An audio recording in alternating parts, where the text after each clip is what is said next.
City life style ఇదో స్వర్గసీమ. నిద్రపోని నగరంలో అర్ధరాత్రి దాటిన అంతులేని వినోదం, ఉల్లాసం. పూర్తి వివరాలకు చదవండి రేపటి Sakshi Hyderabad edition. Social media కార్యకర్తలపై ప్రభుత్వ వేధింపులు కొనసాగుతూ ఉన్నాయి. రాజమండ్రి సెంట్రల్ జైల్లో రిమాండ్లో ఉన్న social media activist Intur Ravikiran మళ్ళీ ఇప్పుడు కురుపాం పీటీ వారెంట్పై కురుపాం తరలించారు. పోలీసులు కొద్దిసేపటి క్రితమే ఇక్కడి నుంచి తీసుకెళ్లడం జరిగింది. గత కొన్ని రోజులుగా దాదాపు గత నెల 20వ తారీఖు నుంచి అనేక కేసులు ఫైల్ అవుతున్నాయి. ఒక్కొక్క చోట ఇంకో చోట తరలిస్తూనే ఉన్నారు.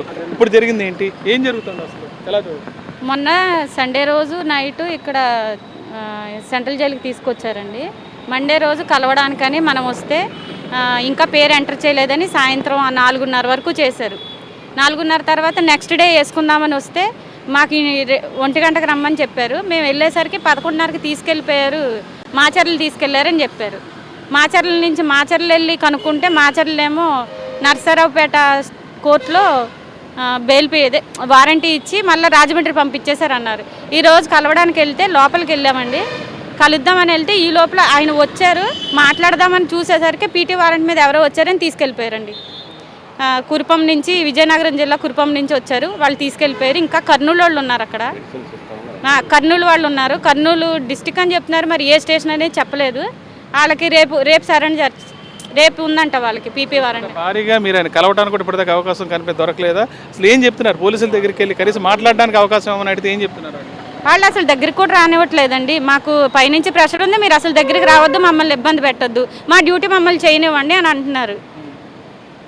మీరు చెప్పండి, ఇప్పుడు పీటీ వారెంట్ మీద ఇక్కడ తీసుకెళ్లారు, ఆల్రెడీ ఇప్పటికే మాచర్లు తీసుకెళ్లారు, ఇలా మారుస్తూ ఉన్నారు, ఇంకా ఈ వేధింపులు అయితే కొనసాగుతున్నాయి.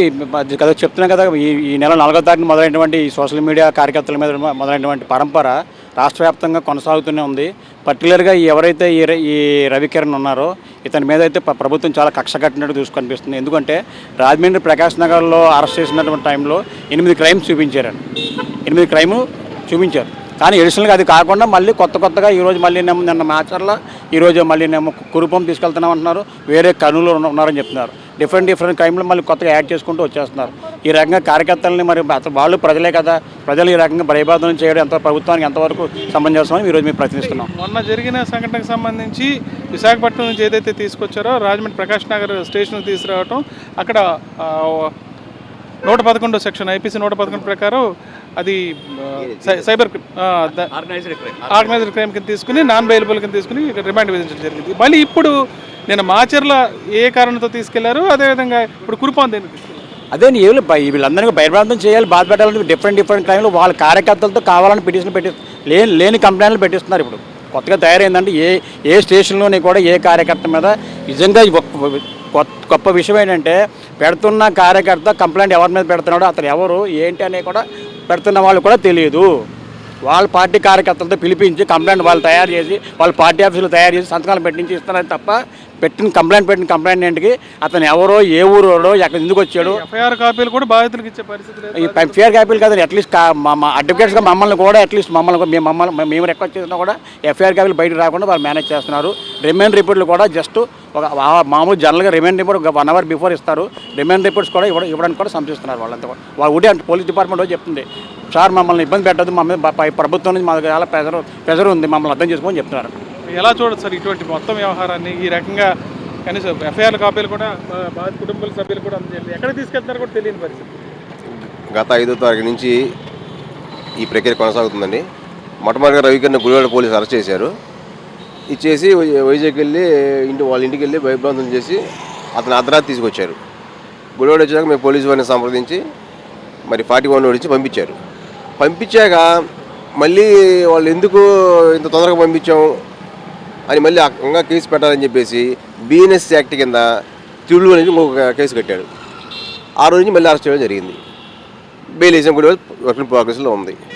తర్వాత కాజా అని ఇంకో వ్యక్తి చిన్నపిల్లాడు బీటెక్ చదువుకున్నాడు, అతను ఒక టీం లీడరు, మంచి సాఫ్ట్వేర్ కుర్రాడు. అతను ఏదో పోస్ట్ పెట్టాడని చెప్పేసి అతని ఇంటికి తీసుకెళ్ళి కూర్చోబెట్టారు స్టేషన్లో. మేము వెళ్తే సార్ 10 నిమిషాల్లో పంపిస్తామని చెప్పి అన్నారు. 10 నిమిషాలు కాకపోగా 3 రోజులు అతని మచిలీపట్నం ఆఫీసులో పెట్టి తర్వాత ఒక రోజు 3కి వదిలేశారు. వచ్చి 3కి మాకు ఫోన్ చేశాడు, అన్న ఇట్లా హరాస్మెంట్ చేస్తున్నారన్న. ఏమైనా హరాస్మెంట్ చేస్తున్నారంటే సజ్జల భార్గవరెడ్డి పేరు చెప్పు, సజ్జల రామకృష్ణారెడ్డి పేరు చెప్పు, నాయకుల పేర్లు చెప్పు, నేను వదిలేస్తామని చెప్తున్నారన్న. నేను లేకుండా ఎలా చెప్పనన్నా ఏడ్చాడు అతను. మళ్ళీ మేము పొద్దున్న పోలీసు వారితో మాట్లాడి ఏం చేస్తారంటే కాదండి అతన్ని మళ్ళీ పంపిస్తామని మళ్ళీ తీసుకెళ్ళారు. మళ్ళీ తీసుకెళ్ళి అరెస్ట్ చేసి ఇంతవరకు ఆచూకీ లేదు. మొత్తం ఈ వ్యవహారాన్ని ఎలా చూడచ్చు? ఒకరు కాదు, ఇద్దరు కాదు, 100 మందికి నోటీసులు ఇచ్చారు, అనేక మందిని అరెస్ట్ చేశారు. పోలీసు వాళ్ళు కూడా ఏమీ చేయలేని పరిస్థితి. వాళ్ళ మీద కూడా మేము ఎవరిని తీసుకెళ్తే సాయం కూర్చోబెట్టేస్తున్నారు. ఏంటి సార్ అంటే మా పైనుంచి పర్మిషన్ రాలేదండి, మరి మేము ఏం చేయమంటారు అని చెప్పి అర్ధరాత్రి వరకు టైం లేకుండా తీసుకెళ్ళి, మరి ఇంత దుర్మార్గంగా మేము ఎప్పుడు చూడలే. మేము 20-25 రాజకీయాల్లో ఉన్నాము, నేను న్యాయవాద వృత్తిలో ఉన్నాను, అన్నికే కేసు చూశాను. కానీ కనీసం ఎఫ్ఐఆర్ కాపీ ఇచ్చి నీ స్టేటస్ ఇది అని చెప్పి కనీసం అరెస్ట్ చేసే ముందుకు చెప్పట్లా. ఏ కాపీలు దొరకట్లా. మేము కాపీలు కావాలంటే కోర్టులో అప్లై చేసి సీఏ కాపీలు అప్లై చేసి అక్కడ తీసుకొని మేము అప్పీల్కి వెళ్ళాల్సిన పరిస్థితి ఏర్పడుతుంది. ఎక్కడో కూడా పోలీసు వారు కానీ ప్రభుత్వం కానీ చాలా అత్యాగ్రతగా వీళ్ళ మీద ఉక్కుపాదం పెట్టే విధంగా మరి ఎప్పుడు మేము చూడాల. అనేక రోజులు రాజకీయాలు కాబట్టి ఇవన్నీ ఏంటంటే మంచి పరిణామాలు కాదు. చంద్రబాబు నాయుడు గారు ఈ వైఎస్ఆర్ గారికే ముఖ్యమంత్రి కాదు, అందరికీ ముఖ్యమంత్రి. ఒక తెలుగుదేశం పార్టీకే కాదు, ఈ రాష్ట్రంలో 5 కోట్ల మందికి ఆయన ముఖ్యమంత్రి. ఏదో వాళ్ళ అభిమానం కొద్దో లేకపోతే పెట్టి దాన్ని ఒక సీరియస్గా తీసుకొని వాళ్ళ మీద పిచ్చి మీద బ్రహ్మాస్తం వేళ అంత చిన్నపిల్లలు వాళ్ళు ఇప్పుడు మిమ్మల్ని ఎదించి సాయలేదు, మీద ప్రభుత్వంతో పోటీ పడతారా? వాళ్ళ అభిప్రాయం వెలిపించారు. వాళ్ళు వెలిపించి ఒక్క కూడా లేకుండా వాళ్ళను అనిచేసి మరి ఈ విధంగా రాజమండ్రి ఎక్కడ గుడివాడ ఇవాళ ఇండియర్ కిరణ్ కుమార్ని కురుపాం పోలీసు వారు తీసుకెళ్లారు. మరి ఏమీ జరుగుతున్నాయి కదా. ఇంకోవైపు మరి వైఎస్ఆర్సీపీ మీద కూడా తెలుగుదేశం పార్టీ నాయకులు ఇతర చాలామంది సోషల్ మీడియాలో కామెంట్లు పెట్టారు. వాళ్ళ పరిస్థితి అరెస్ట్ చేస్తారు. కేవలం రాష్ట్ర పోలీస్ యంత్రాంగం అంతా కూడా సోషల్ మీడియా అనేది మేము పెట్టడానికి, ఎవరినైనా తిట్టడానికి మాకు పేటెంట్ రైట్ ఉంది. ఇంకో పార్టీ ఎవరిని కూడా పోస్టులు పెట్టకూడదు, వాళ్ళ యొక్క విధి విధానాలు బయటికి తెలియకూడదు, తెలుగుదేశం ప్రభుత్వం యొక్క వైఫల్యాలు బయటికి తెలియకూడదు అనే ఉద్దేశంతో ఈ ప్రభుత్వం పనిచేస్తుంది. ప్రభుత్వానికి అనుకూలంగా పోలీస్ అధికారులు కూడా పనిచేయటం. నేను ఉదయం ఒక పోలీస్ అధికారితో మాట్లాడితే ఆ పోలీస్ అధికారి చెప్తారు, అయ్యా మీకు నేనేమి చెప్పలేను, కానీ మేము 3rd డిగ్రీ కూడా ఉపయోగించట్లేదని మమ్మల్ని వేధిస్తున్నారు. మా బాధలో వేధింపులు మేము కూడా చాలా ఇబ్బంది పడుతున్నాం. దీనివల్ల ఆర్గనైజ్డ్ క్రైమ్కి సంబంధించిన సెక్షన్ 111 ఏదైతే ఉందో సబ్సెక్షన్ 2 క్లాస్ B దాంట్లో స్పష్టంగా ఆర్గనైజ్డ్ క్రైమ్కి సంబంధించిన మాత్రమే పెట్టాలి. ఆర్గనైజ్డ్ క్రైమ్ అనేది ఏంటి అనేది కూడా డెఫినేషన్ చాలా క్లియర్గా చట్టంలో పొందుపరచడం జరిగింది. హ్యూమన్ ట్రాఫికింగు, తర్వాత ఏదైతే ఈ యాంటీ నేషనల్ ఎలిమెంట్స్ ఎవరైతే ఉన్నారో అటువంటి వాళ్ళని ఆర్గనైజ్డ్ క్రైమ్ చేస్తారు. కానీ కేవలం ఆర్గనైజ్డ్ క్రైమ్ అని చూపించడం కోసం ఒక వ్యక్తిని ఒక స్టేషన్లో కనుక ఏదైనా చిన్న పోస్టుతో తీసుకుంటే మొత్తం రాష్ట్ర వ్యాప్తంగా ఉన్న అన్ని పోలీస్ స్టేషన్లోనూ కేసులు పెట్టేటట్టు, ఒకవేళ అతను రిమాండ్ పెట్టిన తర్వాత కూడా కుటుంబాన్ని కలవనివ్వకుండా కేవలం ఇప్పుడు రవికిరణ్ గారిని తీసుకెళ్తుంటే చూసాం. భార్య వచ్చి ప్రాధాయపడి కనీసం మందులు ఇవ్వాలండి, లేకపోతే నేను మీకు ఎస్ఐ గారు అతను ఏ మందులు వాడుతున్నాడో మీకు లిస్ట్ ఇస్తాను, దాని ప్రకారం మీరన్న మందులు ఇవ్వండి, అమౌంట్ ఎంత అయితే నేను ఇస్తానంటే కూడా దాన్ని కూడా కనీసం కన్సిడర్ చేయకుండా మరి ఆయన్ని ముఖ్యమంత్రిగా పనిచేసినటువంటి చంద్రబాబు నాయుడు రాత్రి నిన్న ప్రెస్ మీట్ పెట్టి జగన్మోహన్ రెడ్డి గారు చెప్పారు, మేము ఇంత ధైర్యంగా ఈ పరిస్థితుల్లో కూడా సెంట్రల్ జైలు వరకు వచ్చామంటే, గుడివాడ నుంచి సెంట్రల్ జైలు వరకు వచ్చామంటే మేము జగన్మోహన్ రెడ్డి గారు ఏ పిలిపించినా సరే దాన్ని చేయడానికి సిద్ధంగా ఉన్నాం. మా ప్రాణాలు రాజకీయ పార్టీ కోసం, జగన్మోహన్ రెడ్డి కోసం ప్రాణాలు ఇవ్వడానికి కూడా సిద్ధంగా ఉన్నాం.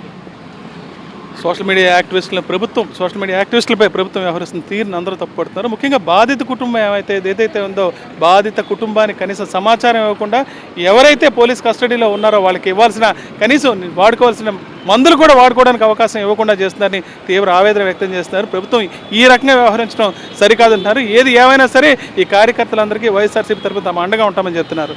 రాజమండ్రి హరీష్ ఫర్ సాక్షి.